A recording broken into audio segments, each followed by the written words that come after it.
Le Christ Jésus n'a de sens que si l'on reconnaît Dieu. Voici une conclusion intéressante, une observation très courte. Jésus-Christ, Jésus le Christ, le Sauveur, n'est compréhensible dès lors que l'on reconnaît l'existence de Dieu, d'un Dieu créateur.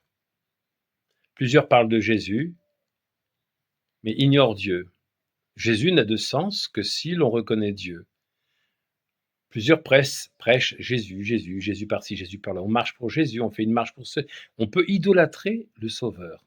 C'est une forme d'idolâtrie. C'est pour ça que l'islam est né, à cause des erreurs, bien sûr, de la Trinité, qui ont bien sûr déifié le Christ tellement qu'en tant qu'homme, il disparaît. Sa chair s'efface. Or, dans la première épître de Jean, apôtre au chapitre 4, il est important de rappeler que Jésus est venu en chair.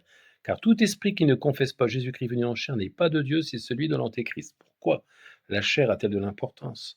Parce qu'il a souffert en tant que fils, il a appris l'obéissance, et en tant qu'homme, il a été manifesté. Paul rappelle qu'il n'y a qu'un seul Dieu, mais un seul médiateur entre Dieu et les hommes, Jésus-Christ, homme, et non pas Jésus-Christ, Dieu. Et cette confusion a traversé l'histoire, a traversé les siècles, de telle sorte que plusieurs ont bien sûr déifié le Christ à la mode catholicienne. Oui et non. Heureusement que Dieu m'a saisi à part, m'a permis de lire l'ensemble des Écritures. J'ai aussi lu en désirant apprendre, en désirant connaître, en m'approchant seul de Dieu, sans être influencé par qui que ce soit. Ça va être difficile pour moi dans un monde où on idolâtre beaucoup de choses. On peut même idolâtrer le Christ. Et c'est pas ceux qui me diront Seigneur, Seigneur. N'avons-nous pas chassé des démons? N'avons-nous pas fait plusieurs miracles en ton nom?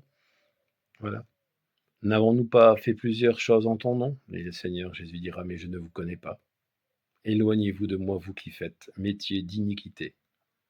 Comme quoi le nom de Jésus peut être brinque-ballé, peut être projeté comme ça sur les réseaux sociaux, n'importe comment. Le Christ n'a de sens que si l'on reconnaît Dieu. Approchez-vous de Dieu.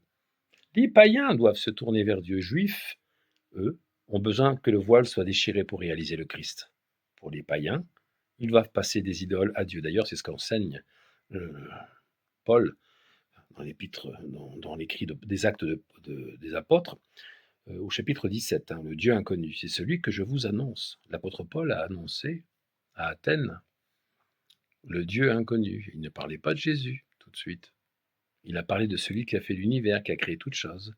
Et ce même Dieu-là jugera le monde par l'homme qu'il a envoyé, ce dont il a donné à tous une preuve certaine en le ressuscitant des morts. On ne peut pas griller les étapes.